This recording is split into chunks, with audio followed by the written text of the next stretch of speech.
Good morning बच्चों। आज का हमारा टॉपिक है क्रिया। क्रिया किसे कहते हैं? क्रिया का मतलब क्या होता है? किसी कार्य को करना, कर्म, ये क्या कहलाता है? अभी क्रिया कहलाता है।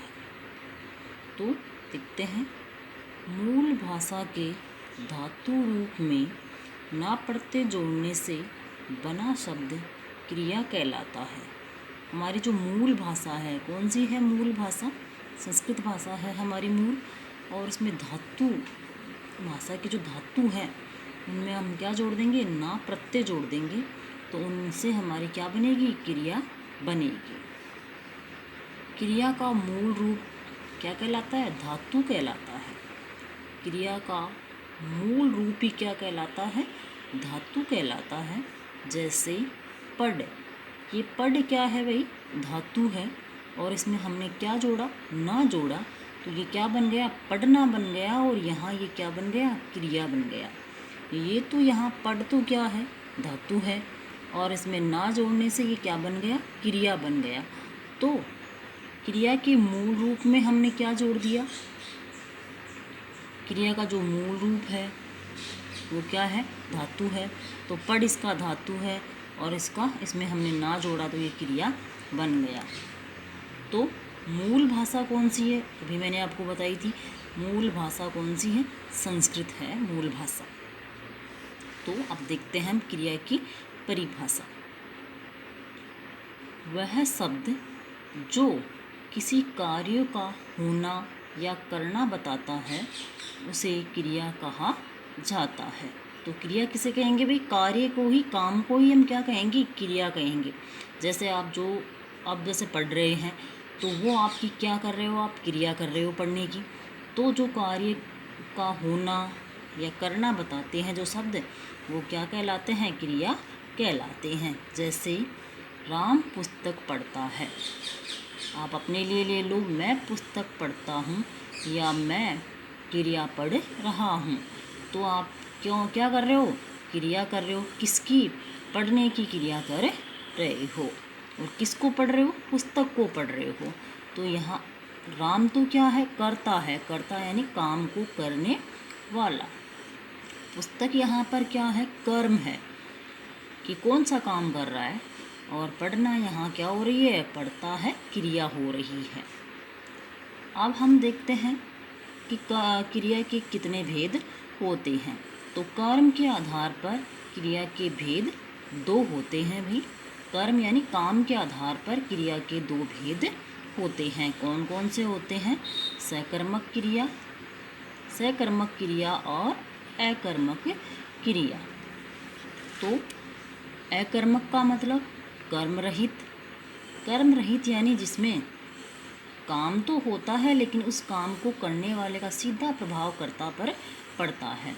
तो ना इसके जो नाम के टुकड़े करोगे, धन कर्म यानी जिसमें कर्म नहीं होता।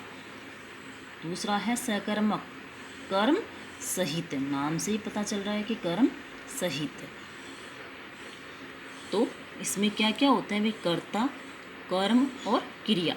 अभी आपको मैंने पहले उदाहरण में बताया था कि राम वहाँ पे कर्ता था, पुस्तक वहाँ पे कर्म थी, और क्रिया के क्या थी? पढ़ता है उसमें क्या थी? क्रिया थी। तो उसके टुकड़े करोगे तो स धन कर्म यानी कर्म के साथ। अब हम देखते हैं इसका पहला भेद, अकर्मक क्रिया। जब क्रिया के व्यापार का फल सिर्फ कर्ता पर पड़े, किसका पड़े? व्यापार का फल यानी क्रिया का जो प्रभाव है वो सीधा किस पर पड़े? कर्ता यानी राम पर पड़े, तथा कर्म प्रयुक्त ना हो, तब अकर्मक क्रिया होती है। मतलब कर्म वहाँ पर ना हो, तो वहाँ पर कौन सी क्रिया होगी? अकर्मक क्रिया होगी।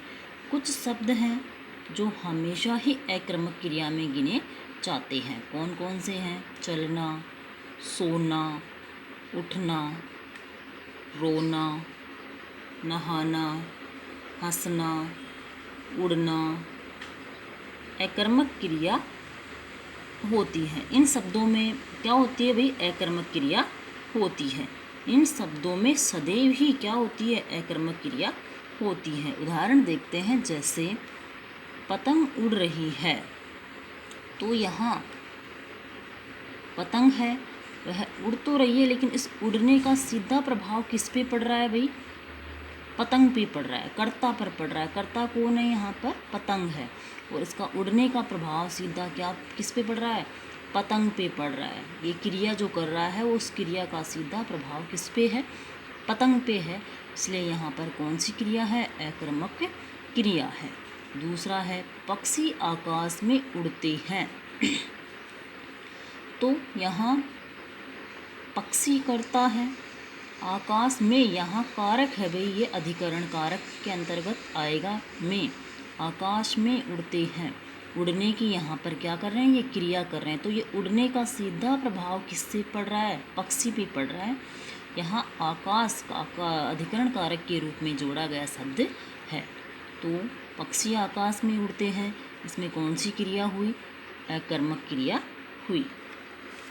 नेक्स्ट देखते हैं हम। अकर्मक क्रिया के दो भेद होते हैं। एक होती है पूर्ण अकर्मक क्रिया।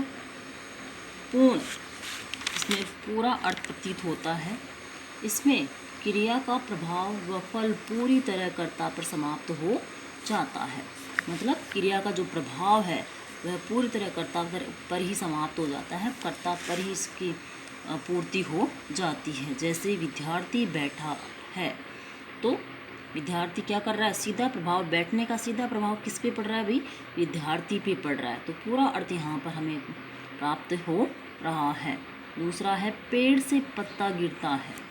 तो पेड़ से, यहाँ अधिकरण ये से अपादान कारक के रूप में इसको लिया गया है, कारक के रूप में आया है। ये पत्ते का प्रभाव सीधा किससे है भाई? गिरने से है। गिरने की क्रिया कौन कर रहा है? पत्ता कर रहा है।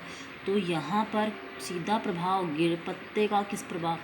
गिरने का सीधा प्रभाव किस पे पड़ रहा है? पत्ते पे पड़ रहा है।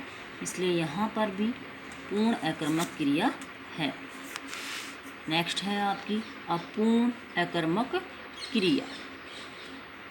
इसमें क्रिया का प्रभाव व फल कर्ता पर समाप्त न होकर अपूर्ण रहता है, मतलब पूरा नहीं होता, तथा कोई संज्ञा या सर्वनाम कर्ता की पूर्ति हेतु प्रयुक्त होने पर क्रिया अपना अर्थ प्रकट करती है। मतलब संज्ञा और सर्वनाम शब्दों कर्ता की पूर्ति करते हैं। संज्ञा या सर्वनाम शब्द किसकी पूर्ति करते हैं भाई? कर्ता की पूर्ति करते हैं। तब वह अपना अर्थ प्रकट, पूर्ण अर्थ प्रकट करती है।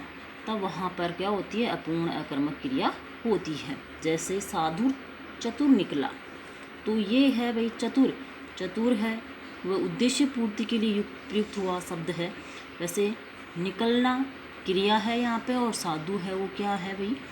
कर्ता है। तो इसका सीधा प्रभाव, निकलने का सीधा प्रभाव किस पे पड़ रहा है? साधु पे पड़ रहा है। तो यहाँ चतुर शब्द किसके लिए जोड़ा गया है? अर्थ की पूर्ति के लिए ये शब्द जोड़ा गया है। इस प्रकार हम नेक्स्ट वीडियो में अपनी सक्रमक क्रिया पढ़ेंगे।